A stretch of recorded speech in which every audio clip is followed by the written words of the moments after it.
बहुत समय पहले जब इज़राइल के लोग अपने देश से निकाल दिए गए थे और विदेशी धरती पर निर्वासन में जी रहे थे, उस समय एक धर्मी और नेक इंसान रहता था।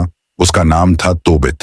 तोबित नहमताली गोत्र का था और मूल रूप से गलील के एक छोटे से नगर धिस्बी से था। परंतु जब इस्राएल के लोग अश्शूर के सीरिया के राजा द्वारा बंदी बना लिए गए, तो वह भी नीनवे नामक महान नगर में रहने पर विवश हुआ। नीनवे की चमक दमक और मूर्ति पूजा से भरी गलियों में भी तोबित का दिल अपने परमेश्वर यहोवा के प्रति अटल और निष्ठावान बना रहा। जहां बाकी लोग विदेशी रीति रिवाज अपनाकर अपनी आस्था से दूर हो रहे थे, वहां तोबित अपने विश्वास में अडिग था। वह प्रतिदिन परमेश्वर की व्यवस्था के अनुसार जीवन जीने की कोशिश करता। वह केवल शुद्ध भोजन खाता, मूर्तियों के आगे सिर नहीं झुकाता और अपने लोगों के साथ न्याय तथा दया से व्यवहार करता। तोबित का एक और महान कार्य था। वह उन इस्राएलियों की लाशों को, जिन्हें अश्शूरियों ने मारकर दीवारों के बाहर फेंक दिया था, आदरपूर्वक दफनाता। यह काम खतरनाक था क्योंकि राजा के आदेश के विरुद्ध था, लेकिन तोबित के दिल में करुणा और परमेश्वर का भय इतना गहरा था कि उसने कभी भय से हार नहीं मानी। दिन रात वह अपने भाइयों की सेवा करता, भूखों को भोजन देता, गरीबों को वस्त्र पहनाता और मृतकों को कब्र में उतारता। लेकिन यही उसकी भलाई उसके लिए कई बार मुसीबत बन गई।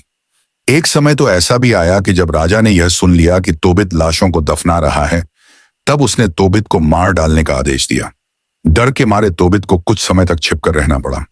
उसका परिवार भी चिंता में डूब गया, लेकिन परमेश्वर ने उसकी रक्षा की और धीरे धीरे खतरा टल गया। तोबित का विवाह अन्ना नामक स्त्री से हुआ था और उन्हें एक पुत्र भी था जिसका नाम था तोबियास। तोबित अपने पुत्र को भी वही शिक्षा देता जो उसके दिल में थी, परमेश्वर का भय मानना, जरूरतमंदों की मदद करना और धार्मिकता की राह पर चलना। वह अपने पुत्र को अक्सर समझाता कि जीवन का असली खजाना सोना चांदी नहीं है, लेकिन जीवन हमेशा आसान नहीं होता। एक दिन जब तोबित अपने घर की छत पर आराम कर रहा था, उसी समय ऊपर से एक चिड़िया ने उड़ते हुए उसके आंखों में गर्म बीत गिरा दी। धीरे धीरे उसकी आंखों की रोशनी जाती रही और अंततः तोबित अंधा हो गया। इस अंधत्व ने उसके जीवन को और कठिन बना दिया। वह जो पहले गरीबों और जरूरतमंदों की मदद करता था, अब खुद दूसरों पर निर्भर हो गया। उसकी पत्नी अन्ना ने मेहनत मजदूरी करके परिवार को चलाना शुरू किया, लेकिन धीरे धीरे घर में तंगी बढ़ने लगी। तोबित का मन टूटा, वह उदासी और निराशा में डूब गया। उसने परमेश्वर से प्रार्थना की, हे प्रभु, अब मुझे अपने पास बुला ले, क्योंकि मेरी जिंदगी पीड़ा और अपमान से भर गई है। इसी समय बहुत दूर एक अन्य नगर में एक धर्मपरायण युवती भी प्रार्थना कर रही थी। उसका नाम था सारा। उसके साथ भी दुख की अजीबोगरीब घटनाएं घटी थीं। उसके 7 बार विवाह हुए, लेकिन हर बार उसकी शादी की रात दुष्ट आत्मा अस्मोदयस उसके पति को मार डालता। लोग उसका मजाक उड़ाते, उसे दोष देते और वह निराशा में जी रही थी। सारा ने भी परमेश्वर से कहा, प्रभु, अब या तो मुझे इस दुख से छुड़ा ले या मुझे मौत दे दे। दोनों की प्रार्थना तोबित की और सारा की एक ही समय परमेश्वर के सिंहासन तक पहुंची और स्वर्गदूत राफाएल भेजा गया ताकि दोनों की प्रार्थनाओं का उत्तर दिया जाए और उनकी जिंदगी में नया अध्याय शुरू हो। यहीं से कहानी का एक महान मोड़ आता है, क्योंकि परमेश्वर अपने बच्चों को कभी नहीं भूलता। चाहे वे निर्वासन में हों, दुख में हों या निराशा में, उसकी दया हमेशा समय पर प्रकट होती है। तोबित अपने बेटे तोबियास को बुलाता है और कहता है, बेटा, मेरी आंखें अब अंधी हो चुकी हैं और शायद मैं अधिक दिन जीवित न रहूं, पर तेरे लिए मैंने एक धनराशि अलग रखी है। कई वर्ष पहले मैंने बहुत सा धन मीडिया देश में अपने रिश्तेदार गाबेलूस के पास जमा किया था। अब समय आ गया है कि तू वहां जाकर वह धन वापस लाए। यह यात्रा लंबी और खतरनाक थी। रास्ता कठिन पहाड़ों, डाकुओं और अनजान इलाकों से होकर गुजरता था।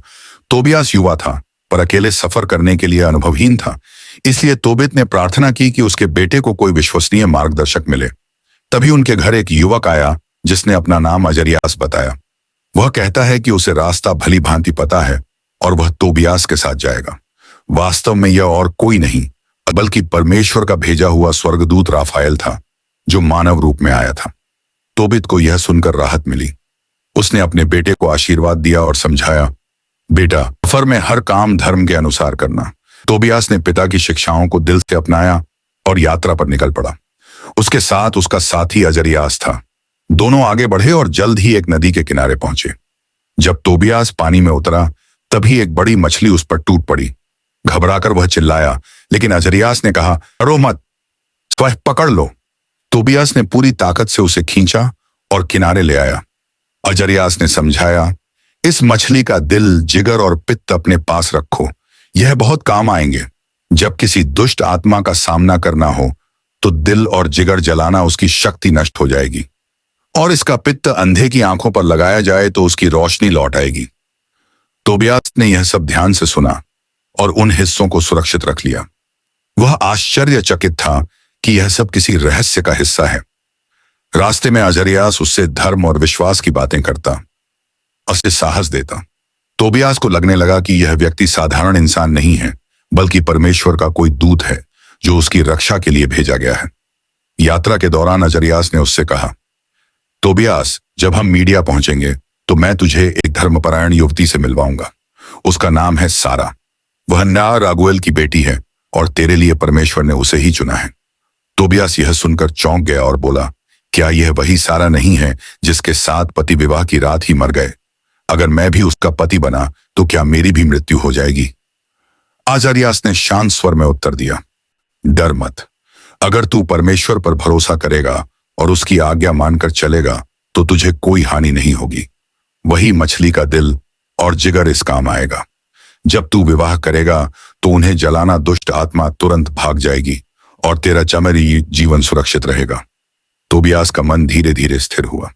उसके भीतर विश्वास जगने लगा कि यह सब परमेश्वर की योजना है। उसकी यात्रा अब केवल धन लाने के लिए नहीं रही, बल्कि उसके जीवन का एक नया मोड़ बनने जा रही थी। धीरे धीरे वे दोनों मीडिया की तोबियास और अजरियास जब मीडिया पहुंचे तो वे एक सुंदर नगर में आए। वहां रहते थे धर्मी और आदरणीय व्यक्ति रागुएल और उनकी पत्नी एदना। उनकी बेटी थी सारा, वही युवती जिसकी जीवन कथा दुख और अपमान से भरी हुई थी।